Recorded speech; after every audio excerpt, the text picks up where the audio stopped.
एक बार फिर देवताओं, दानवों और दैत्यों के रहस्य लेके आया हूँ। मैं हूँ हरिओम और ये है हरि की कथा। चलिए कुछ पन्ने पलटते हैं और मैं सुनाऊंगा आपको दानवों के कुछ रहस्य। मेरे से इसी प्रकार जुड़े रहने के लिए मेरे पेज को आप सब्सक्राइब कर सकते हैं। मेरे पिछले वीडियो में आपने देखा कि कैसे दिति का गर्भधान हुआ और उसी गर्भधान से दो बहुत बड़े असुर पैदा होने वाले हैं। लेकिन ये जानना भी जरूरी है कि आखिर वो दोनों दैत्य थे कौन, पिछले जन्म में कौन थे वो दोनों। भगवत महापुराण के तृतीय स्कंद के 15वें और 16वें अध्याय में इसका वर्णन किया गया है। कहते हैं जो कुछ होना है वो पहले लिख दिया गया होता है। इसी प्रकार हिरण्या और हिरण्यकश्यपु कौन होंगे ये भगवान ने पहले ही निश्चित कर दिया था। जब दिति का गर्भधान होने के 100 वर्ष बाद भी कोई पुत्र पैदा नहीं हुए, ऋषि कश्यप के वीर्य की शक्ति से पूरा भूलोक और स्वर्ग मंडल डोलने लग गया था। तभी देवताओं ने ब्रह्मा जी से पूछा कि आखिर ऐसा क्यों हो रहा है और कौन होंगे वो दोनों। तभी ब्रह्मा जी कहते हैं, हे देवताओं,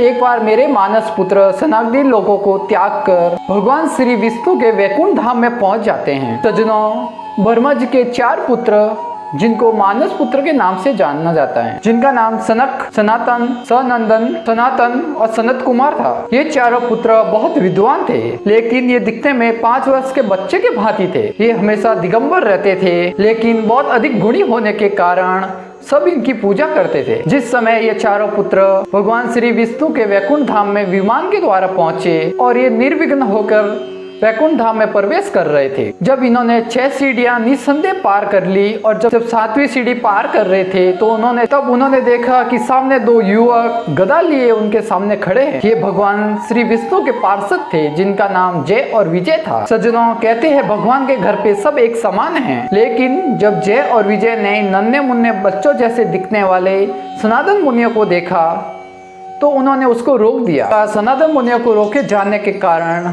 उनकी आंखें क्रोध से लाल हो गई। मुनियों ने कहा, हे द्वारपालों, की शरण में रहने वाले हर एक प्राणी भगवान के समान ही महान होता है। इन तुम्हारे इस स्वभाव में विषमता क्यों है? तो परम शांत स्वभाव के हैं, उनका किसी से विरोध नहीं है, ये शंका क्यों है? तो मुनि कहते हैं, तुम भगवान श्री विष्णु के पार्षद हो, तुम्हारी बुद्धि मंद हो गई है और इसका दंड तुम्हें जरूर मिलेगा। तुम अपनी भेद बुद्धि दोष के कारण इस वैकुंठ लोक से निकल जाओ और उन पाप योनियों में चले जाओ जहां पर क्रोध और लोभ मनुष्य के तीनों शत्रु निवास करते हैं।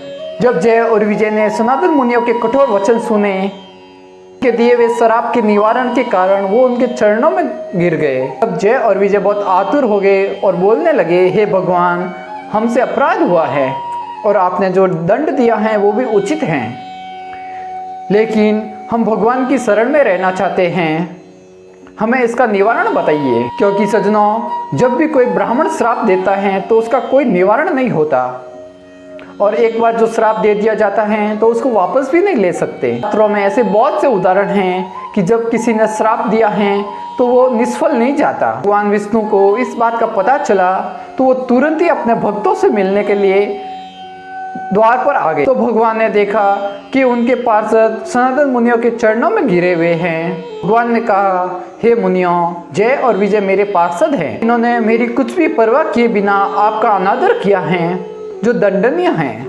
हम कहते हैं कि जब कोई भी आपके विरुद्ध आचरण करेगा तो मैं उसे काट डालूंगा, चाहे वो मेरी भुजा ही क्यों ना हो। भगवान कहते हैं, हे मुनियों, आपने जो इन्हें श्राप दिया है वो सब मेरी इच्छा से हुआ है। दोनों शीघ्र ही दैत्य योनि को प्राप्त होंगे। उनकी बढ़ी हुई क्रोध वेदना से ये जल्दी मुक्त होके मेरे पास लौट आएंगे। इसके बाद सनातन मुनि वैकुंठ धाम में जाते हैं, भगवान विष्णु की परिक्रमा करते हैं और वहां से लौट जाते हैं। अपने अगले वीडियो में देखेंगे कि कैसे हिरण्याक्ष और हिरण्यकश्यप का जन्म होता है।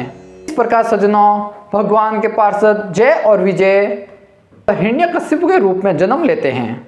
मेरा अगला वीडियो देखने के लिए मेरे पेज को सब्सक्राइब कीजिए। हम मिलेंगे अपने अगले वीडियो में।